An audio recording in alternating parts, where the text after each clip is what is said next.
one of the things that's important is that when there's this whole concept around diversity of mind, and it's important that when you're going through that growth, which we're now in a different phase to where we were at the start of the year, that we don't just keep bringing in the same type of person. So actually one of our most recent hires is somebody that has a high level of structure, because we know that we've got maybe more people that are used to kind of finding a way to make it work.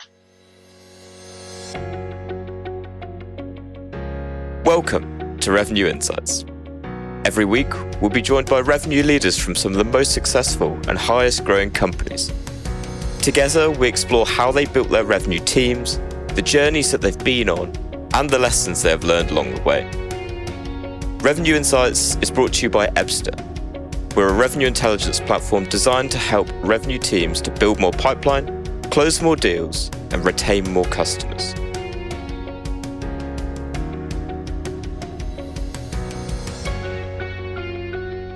Hello, and welcome to the Revenue Insights podcast for this week. Today, I'm joined by Stuart Dale. He's the VP of Revenue at Screenloop. He spent over the last 10 years building, scaling, and transforming SaaS go-to-market teams, and he previously did this over at Yieldify. Stuart, it's my pleasure to chat to you today. Great to speak, Lee, and thanks for letting me on. No problem at all. I've given you a bit of an intro there, but I'd love to know in your own words what your story is, your background, and what brings you to Screenloop today. Yeah, so I was born in Glasgow and had always an entrepreneurial background. Started when I was about 12 years old, set up an events company, had over, I think, about 200,000 customers over a 5-year window, and decided to then go to university, and off I went, not really knowing kind of what I wanted to do. And I set up a tech company that, on reflection was, very kind of basic in what we were trying to accomplish, because I guess I didn't know at that stage. And, once I decided to close that down, I went into the world of sales, was selling coffee machines of all things. And then found my way to the world of SaaS when I was about 25 and joined Yieldify as an SDR, where I did incredibly well, was the top performer, got relocated to New York, which was meant to be for just a few weeks, ended up being there for almost 5 years, and was running the office, turned into over 30 team members, and we grew that business from 1 million to 5 million over a 2-year period, and then relocated back to London to have my son, and managed to join Screenloop, which was actually founded by the same founder of Yieldify through a company called Bliss Growth, and that's where I've been for the last 12 months. Nice. And then just for the context actually of everyone listening, what does Screenloop do? And let's see if you can get it in under 30 seconds. Yes, Screenloop is a hiring intelligence platform. So we integrate directly with the applicant tracking systems that most companies are using to attract and push candidates through their process internally. And we believe that there's missing components on data, insights, and learnings. And we try to bring that in to really ensure that you're only hiring the best talent for the job in an efficient manner, and also from a diverse background. So trying to remove a lot of the bias that unfortunately exists within hiring. Awesome. That was pretty good going. And so to take us, and actually we'll come back to that because I know that's given you some pretty interesting insights. But where I really want to start to dive into a little bit more, I know you've got a lot of experience, obviously, from Yieldify, where you've gone up from being an SDR all the way pretty much to like senior level, and taking a company from 5 to 10 million in ARR, as we were kind of talking about beforehand. How are you taking some of the learnings from that and applying it to your new role now at Screenloop? Yeah, so at Screenloop, I joined with the revenue, pretty much at $0 in ARR. And, I wasn't sure whether going from a business where there was, playbooks and, we had product market fit, whether going to, a true startup was the right thing. On reflection, I'm really glad I did it, because there are a lot of transferable learnings, like execution. A lot of the methodologies that we leveraged at Yieldify, we still implement here, a lot of the technologies. But the big difference is that when you're building from 0 to 1, without having the product market fit, you have to be so agile. And At Yieldify, we may have waited a few weeks to make changes or to iterate. At Screenloop, it's done on a much more regular basis, not just on the marketing, the content, the SDR work, but as a revenue organization as a whole, the velocity of the pivots is certainly much higher. Mm. And I'm really interested to know, you mentioned some of the methodologies that you brought across from Yieldify, some of the technologies. Can you perhaps speak to perhaps 3 kind of core, like foundational pieces that you brought into Screenloop to really get things up and running? Yeah, absolutely. So when I spoke to a lot of startup founders, what they were saying is that they maybe weren't investing as heavily in technology as early on as perhaps they should have. So as soon as I came over, we implemented Outreach, which was obviously for the sales automation. That was to really increase the velocity of the work that the SDRs could do, which was a team of 4 at that point. Secondly, we brought in the methodology surrounding sales deal progressions, which was MEDDIC, and making sure that we had a robust methodology in place to validate whether the pipeline that we were identifying was actually going to close or whether it just simply wasn't. And the third thing was I've always benefited greatly from outsourced workers. So we've been working with an amazing team in Asia for about 6 or 7 years from my time at Yieldify. And we brought them over very early on as well to give us some efficiencies with the work that the SDRs were doing, not just in the contact sourcing, but also the operational work within Outreach. We were leveraging a very talented team in the Philippines for that. Nice. Out of interest, from a technology standpoint, did that include a CRM or? Yeah, so we were using HubSpot, and we'd started using them for the sequences. And one of the first things that I saw when I came over was just, there was missing data that I was used to seeing when building Yieldify. And that then was one of the big catalysts to bring in Outreach and make that change kind of very, very quickly to give us that insight that we needed to have a bit more predictability in the work that we were doing. Mm. And what's the next step then in terms of, I know you're on this journey to get to kind of 1 million. What are you working on at the minute that let's say you're particularly passionate about or excited about, that's going to build on those foundations and really start to get you there? Yeah, so we grew from 0 to 500,000 in around about 6 months, which was quick. And we did that predominantly with SDRs and 1 or 2 sales contributors, like account executives. Since really the half point of the year, we invested into marketing. So we brought in a director of marketing. We've also started building out the client services team, where we're moving to more of an account management model to expand the existing accounts and clients that we have. And I think like what I'm kind of most passionate about right now is really looking at what volume of sales qualified opportunities can we actually grow to. So we've been averaging around about 7 or 8 sales qualified opportunities per SDR.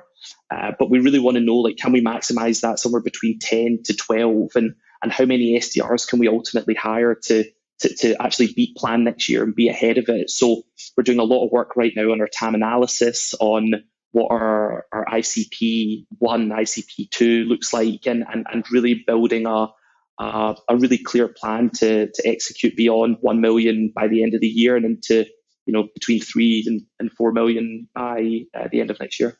Mm. And it's really interesting, like you mentioned the TAM analysis, and is that something that you took from your time at Yieldify that you found is a really integral part of really deploying this strategy? Yeah, so as part of the journey at Yieldify, around about 30% of the net new revenue that we drove was driven by existing clients. And the minute we hit 50 clients at Screenloop, there was an identified opportunity to kind of look within. So that was brought over straight away to say, right, how did we execute on that? What was the playbook that actually won? And that I think is going to make a big difference to where we end this year on our revenue number. And it's also kind of much more efficient than hiring additional AEs, if we can do that within the existing team.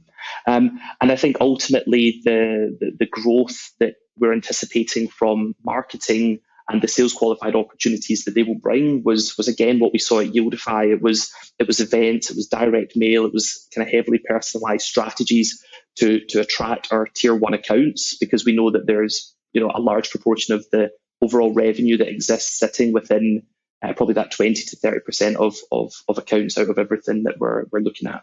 And I'm going to make a sweeping assumption, but as you now bring in as a director of marketing, I'm assuming that the role then of marketing is going to be very much aligned with the SDR approach in terms of the accounts that you're going after. Yeah, exactly. So we try to be kind of laser focused on that. We've been running, one or two events each month in London, which are in-person events to bring the businesses that we're looking to work with together.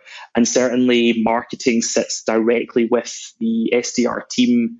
I mean, we're fortunate it's a relatively small office, but they're really close together to make sure that what we're working on with our outbound approach is kind of mirrored on our digital and online approach with our clients as well, and prospects ultimately too. Something that, on that note of hiring, and obviously it's kind of a specialty, right, for Screenloop, and something that we kind of were talking about beforehand is the different type of people that you need at different stages of your business and the kind of traits that you're looking for. So I think probably particularly looking through the lens of sales, and perhaps you can split this by SDRs and A's, or perhaps, it's the same. What kind of traits are you looking in people when you're hiring them at the, let's say, 0 to 1 stage and then the 5 to 10 stage? Yeah, so if we start with the SDRs, there's an awareness within hiring typically on IQ, like people have the intellect to do the job. There's then people are typically aware of EQ, which is the emotional quotient. And, are people kind of emotionally aware, and are they able to be, fair with their teammates and part of a team? But the third one, which is AQ, which is the adversity quotient, means like, what is your grit and determination? Like, how deep can you dig when things get really, really hard? And when we were looking at the structure of the team that we wanted within Screenloop, the AQ, the adversity quotient, had to be much, much higher than what I typically hired for, because ultimately a startup of when you're building from 0 to 1, for quite a few weeks, quite a few months, actually 3 or 4 months, nobody had hit the sales qualified opportunity target. It was this milestone that nobody had hit. And for a lot of people, that's daunting to the point that people want to leave the organization because it's an impossible target. Whereas people that have got a high level of grit and determination see it as a milestone that they ultimately can strive for and be the first person to hit. So that was like really important for us, that we had a high level of grit within the team. We also were looking for people that had shown some sort of entrepreneurial spirit from a young age. So, for example, one of our SDRs had set up she used to produce beats through university to sell to artists. And another one has actually built a fairly decent sized car, like improvement enhancement business. So they've got that hustle, in them. And that's been like, that was actually a very direct decision that we made to hire that type of individual. What I'm really interested by, IQ and EQ, I think I'm certainly familiar with, and I'm guessing that the audience probably are as well. I think it's pretty well covered, like the type of things that you can do to look for those particular qualities. AQ I've not come across before, and I'm really interested to actually cover that. How do you look for AQ when you're interviewing? What stands out? Yeah, it's the reason that we hire the best people, and I don't know if I can tell you, but no, I'll of course I will. So look, the thing with adversity quotient is that you're not looking, to somebody demonstrate grit on a phone call. You're trying to understand, like, in their journey, have they shown a need to kind of get up when things have been tough? So a really simple example is like, did you fail first year at university and then come back around and thrive to get whatever grade you actually wanted to get? How many times did you get rejected when you went for your first ever job before you actually got it? And how were you made to feel? And I think ultimately with adversity quotient, You're looking for somebody that sees every challenge in their journey as part of a building block to where they're going in their life. So something for me that's a non-negotiable when hiring is that I never want people to be rude or detrimental to where they have come from, whatever their past employment was. Like for somebody in my perspective with very high EQ, they just see everything as part of their journey, that they've grown and they've developed and they've become better off the back of it. And that's like, two or three simple ways to identify it. The other really simple one is that I think a lot of businesses make the mistake that they really over glamorize the role that somebody's coming into. And probably in my experience, I've been guilty of that as well at certain points, pretending that everything is amazing and everything is really, really well defined and targets are always getting hit and everybody's on plan, which, truthfully for probably 80 to 90% of businesses is just not the case.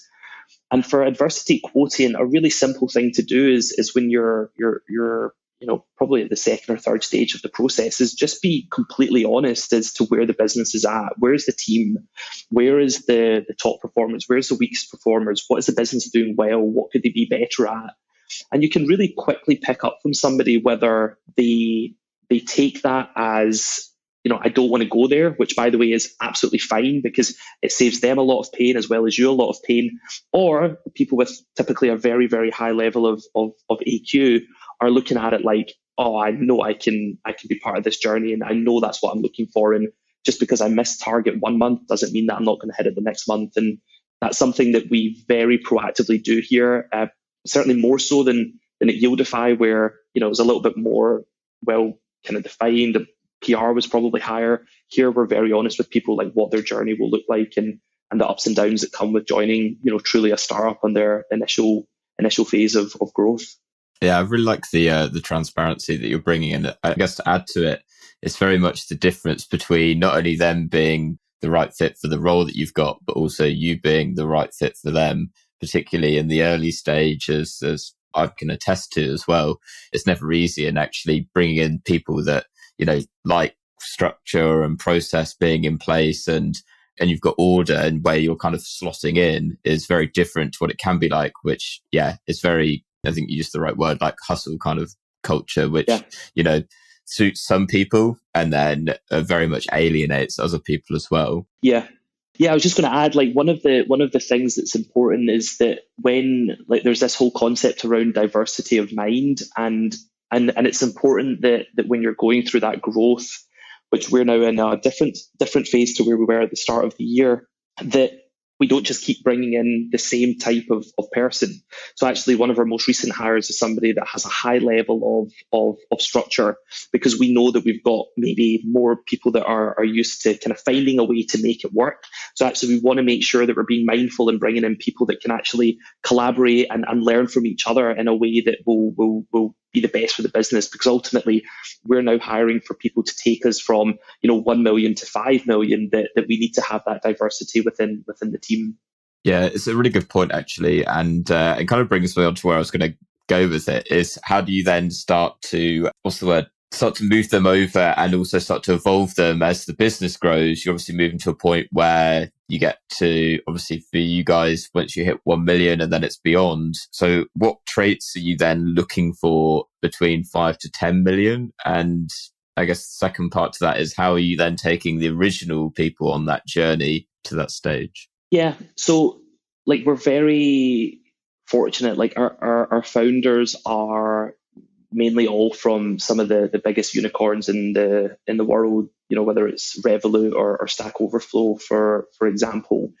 So therefore, we have an infrastructure within the leadership team where the predictability is there. So there's people that the perhaps more agile can learn from, and there's training in place to try and coach and develop people to that point. Now, the beauty of tech and startups is that I'm not an overly, for example, building from say 50 to 100 million probably doesn't interest me as much as building from 0 to 10.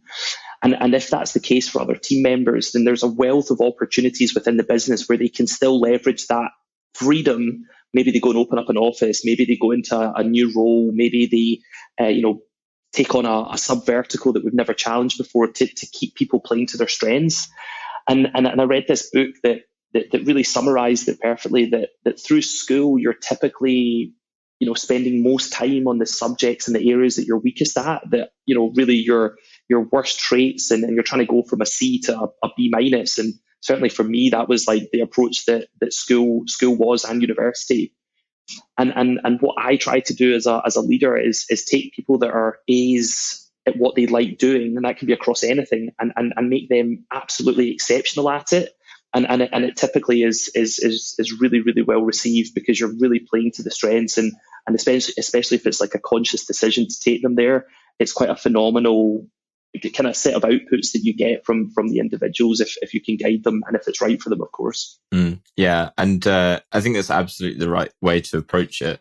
So what would you say though, when you get there and, you say, for example, one of your previous team, they've gone and opened a new office, perhaps over in the US, for example, and then they're going through the same process of building their own team, right? Yeah. What traits are you looking for then at that stage of the business? Are you focusing as much on the AQ now, or, leaning more towards the EQ? Yeah, so it's actually been talked about quite a lot now, that one of the challenges for exceptional individual contributors is that they're quite often forced on this journey of management and leadership. And something that I'm kind of very focused on is being really open that becoming a manager or leader is not for everybody. And I had no idea when I got promoted to head of sales and then VP of sales and client services. I really didn't know whether that was ultimately what I wanted, but I was put into an environment and fortunately I thrived. So we want to be very open that isn't necessarily the right thing for everybody.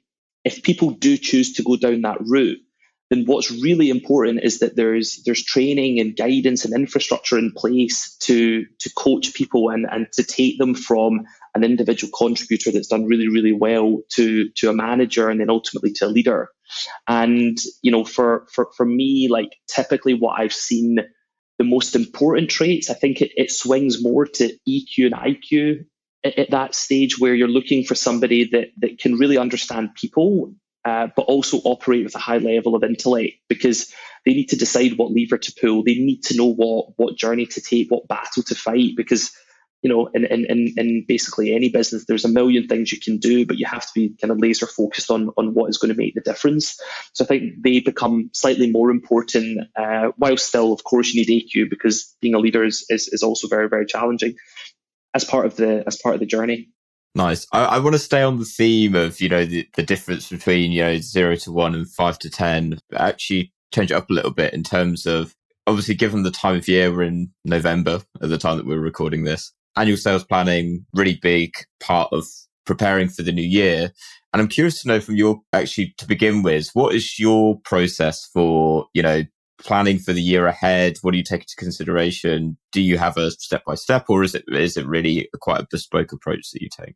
Yeah, so we did all of our planning when we did our $10 million seed round. Like, we were always planning for what the end of 2023 would look like and 2024 would look like. The thing that I think is critical is that, once you establish what your key revenue drivers are, which right now for us it's SDRs and marketing ultimately, the situation around SDRs is that roughly 50 to 60% will not make it within, I think it's 12 months. So when you have that understanding, you then have to start working backwards to say, okay, well, if we do really well and 70% make it, right, we probably need one or two extra people to allow us to actually hit plan next year. So we've actually started the hiring process months ahead of probably ordinarily when you maybe would have, because we know that there's a likelihood that maybe certain people just won't enjoy the role. Then there's also the challenge of people being successful in the role. And we want to make sure that we're not chasing the number every single month next year, that we have the infrastructure in place. Obviously, we're very fortunate that we have the cash to allow us to do that. But I've been in environments previously where it was much more reactive. And when you're chasing the revenue on a monthly or quarterly basis, You can end up bringing in bad deals or deals that are not good for the client services team.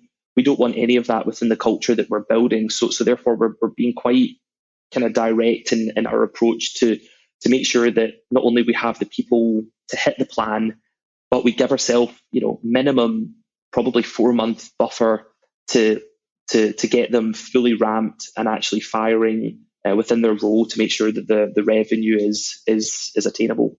It reflects a lot. The last podcast I recorded was with someone else from revenue operations, Kimberly Haley, who mentioned a very similar thing of always be planning, always planning ahead rather than being reactive. And I think that's very much the same kind of premise. And so is that the case for the going from your TAM, which we touched on earlier, and obviously the accounts that you're going after as part of your SDR approach? Is that something that you feel like you've kind of got covered already, or are you constantly feeding into that in terms of the addressable markets that you can go after? Yeah, so I think this has been, again, one of the big differences from building from 0 to 1, that Screenloop was predominantly built in the first few months on organizations hiring for growth, meaning they were hiring plus 30 or 40% of their existing headcount. So 100 people were bringing in an extra 30 or 40 people. With news of the recession, which came out, middle of the year, I can see you smiling, that businesses went from planning 50 roles to 10. And for us, that was a big shift, because we had this massive opportunity of total addressable market where everybody was hiring because everybody, had loads of cash and everything was really buoyant, to then an environment where that was cut back. And what we did is rather than hit panic buttons, we kind of paused for, I'd say it was a couple of weeks to kind of let things stabilize a little bit. And then you started seeing that there were still more open roles than people, the highest number of open roles that have ever existed. There was also a massive problem with attrition. People were not happy in their roles. So about 20 to 30% of all employees would end up leaving their business within 12 months. So you would have to backfill. So why I say that is we then had a look at the ICP profiles that we'd built in our total addressable market, reapplied our initial methodology with some of the additional learnings that we had to make sure that the SDR team were absolutely laser focused on the businesses that were the right fit. Now, I think one of the challenges that we're still overcoming is just how quickly the market is moving, where a business today might have 20 open roles, but then maybe tomorrow they cut back to 10. So that's something that we're constantly trying to stay on top of, and that is certainly challenging. But we believe that our kind of updated positioning and the way that the market is evolving is going to set us up for success with the revenue and the targets that we have. Nice. And actually, what I was really interested to understand then is, for your good to see that, by repositioning, you found those opportunities still to go after. Do you have, as part of your role, do you have I was going to say tools, but that's not quite the right, tools, techniques to keep your SDRs and your A's motivated, because as it becomes, as you start to narrow focus on these are the accounts that we're going after, obviously given the state of the market at the minute, are there different approaches that you take to keeping them motivated? Yeah, absolutely. I mean, there's a ton. For example, today we were doing trainings with the SDRs on what a career in sales looks like. So training is really important so that they know beyond what they're currently doing day to day that there is growth for them personally and professionally. The other thing that we really focus on is the why. Why is this important for you? Why is this important for the team? Why is this important for the business? And why is this important for our customers? And for us also is why is this important for the end users, which ultimately is candidates that are in the hiring process. And I think going beyond just hey, we need to hit this number, it's why do we need to hit the number for the team? Why do we need to hit the number for the business? What about for our customers? And then what about for candidates? Making it bigger than just the target, I think, is really, really critical. And understanding that not everybody that you're working with is driven by the carrot and stick, that a lot of people want autonomy, they want independence, they want the feeling of creativity. And as long as you tap into that, then the motivations typically remain certainly higher than the average.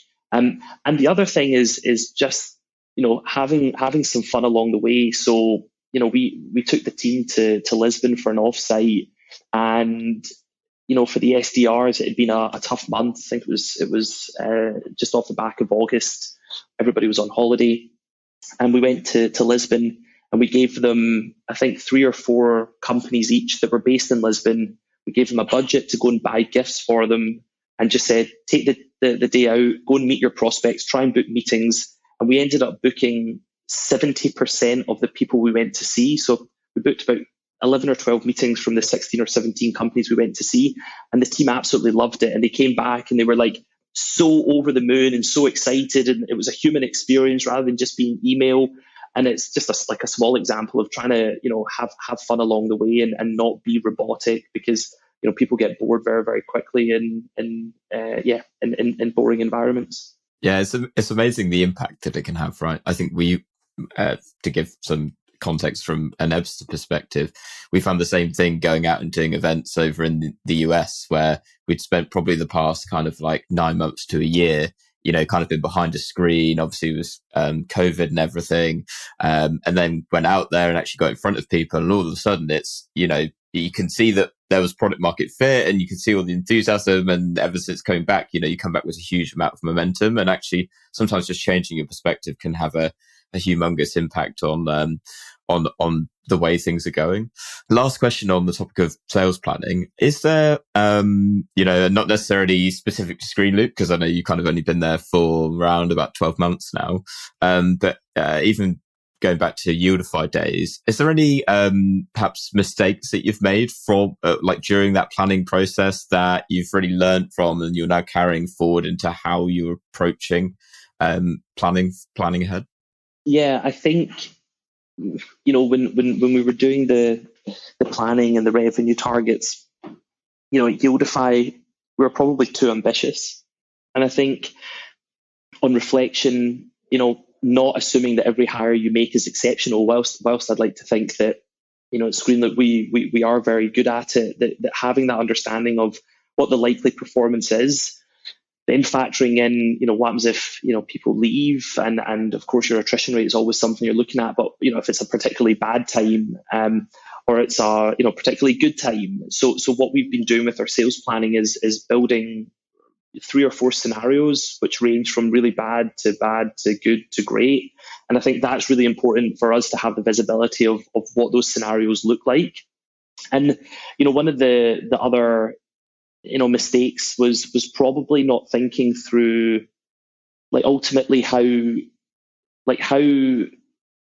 commission and compensation, may need to evolve and change. And, businesses, for example, at Screenloop, we've changed the commission probably 3 or 4 times this year already, because we need to be agile. The expectation on what a target was achievable was really just a number that we hoped was achievable, but we've had to be dynamic and actually think about, the fact that we are building a business, and we need to show that we're flexible with what we're trying to do.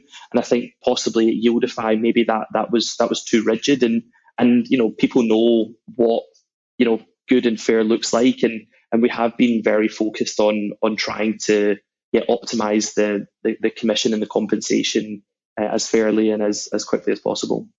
Yeah, I completely agree. Particularly in terms of you hit the nail on the head, right? In terms of being initially too ambitious, but also I love the concept of having different scenarios. I am going to make an assumption, but based off what you were kind of talking about earlier, in terms of this is going from hiring loads of people to hiring significantly less, actually planning ahead for times of contraction as well as for growth, allows you to certainly steady the ship as it happens and to anticipate changes like that coming your way. Yeah. I mean, the other one is seasonality. I'm quite surprised at the number of kind of sales leaders that I meet that don't factor in seasonality to the sales plan and just assume every month is going to be the same as the month before. There undoubtedly is times in the year when things are busier and things are quieter, and we certainly want to reflect that in the sales plan, because fundamentally, a business at our stage, and probably at most stages, but I don't have the experience all the way up, that the sales number, you really want it to be hit, because when you hit it, it feels really, really, really good. And therefore, like, understanding that maybe January won't be as good as what December was, or July won't be as good as what March was, and having that reflected in the plan is really, really important to the number actually being achieved, as well as, hopefully overachieved. Yeah, absolutely.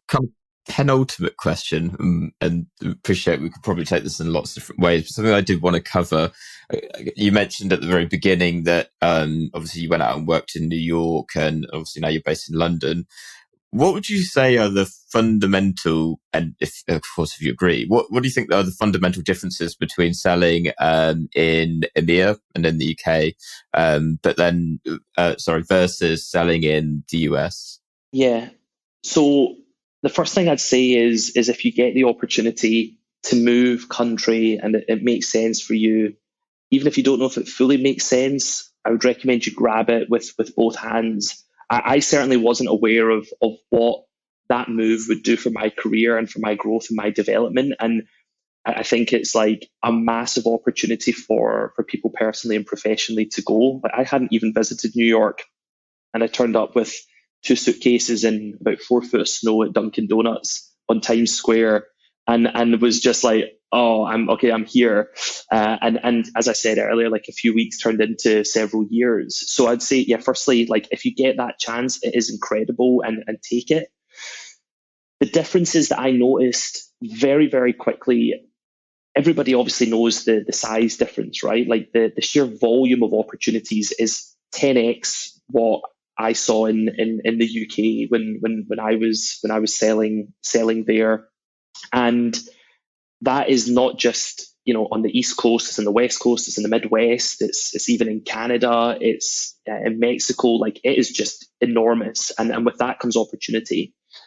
The second thing is I noticed that Americans really wanted to do business. Like, there was a real appetite to engage in the process, to listen to the pitch, to evaluate, to negotiate, to be really upfront, and to give hard deadlines, and to like stick to it, and to really work hard at accomplishing them.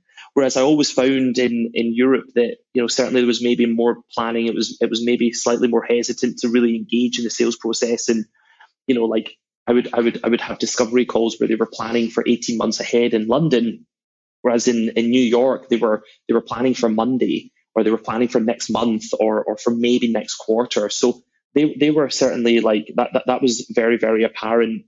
And the third thing is I was very lucky being Scottish in America. Most people had some sort of affiliation to Scotland, whether it was from great ancestors or some lost connection, that it allowed me to sell really, really well. I ended up selling just under $2 million whilst I was there, which at Yieldify at one point was about 40 or 50% of the overall revenue.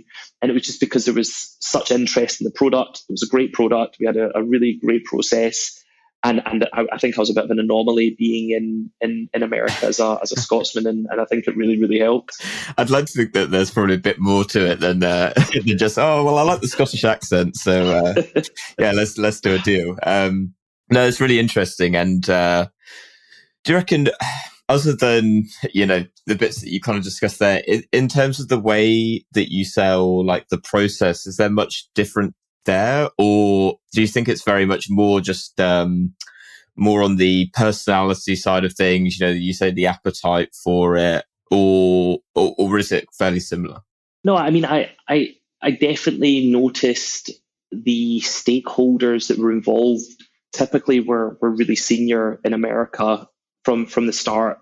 That you could be pitching your discovery or your solution call directly to the CMO of an organization doing 50 to 100 million in revenue, whereas in Europe I typically see that it's either kind of middle management or just not the final decision maker, economic buyer that early on. So that was definitely very, very tangible and very apparent.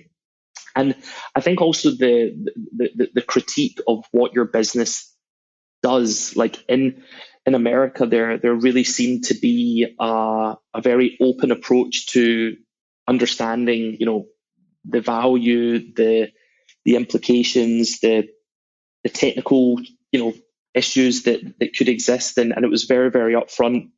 Whereas a lot of the time, I think that's included in the, for example, maybe the infosec that takes place in Europe. But obviously, I don't have full visibility because I was only there for a few years. But there were some of the things that I certainly noticed as an individual contributor. The kind of key differences from both. Lovely. Last question, and then I'll let you go.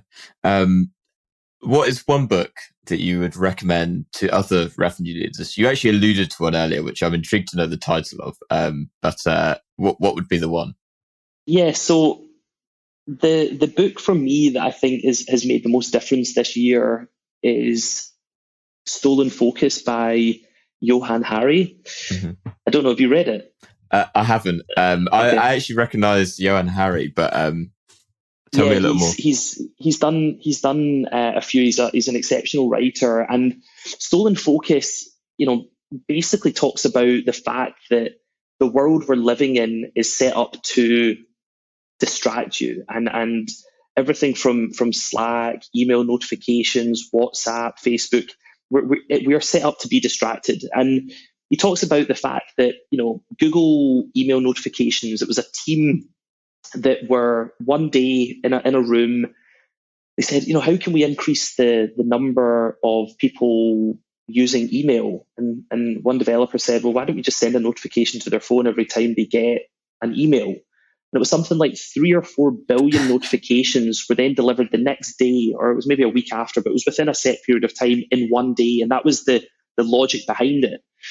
And what it goes on to talk about is the fact that if you are distracted and you're in this environment, in this environment of being constantly distracted, the impact on your quality of work is insane. Like your IQ drops, I think, about 10 or 11 points, meaning that you'd be operating at a higher level of intellect if you turned up to work stoned on cannabis. That's just how bad being distracted is, that you're actually smarter if you're highly intoxicated on cannabis. And what I knew at Screenloop when I joined is that at Yieldify, we had 20 SDRs. So if a few of the team weren't operating at 100%, really a high performing state, it wasn't overly detrimental to the total team number. Whereas if you've only got 3 or 4 people in your commercial team or in your SDR team, you need everybody operating as close to the top 1% as possible.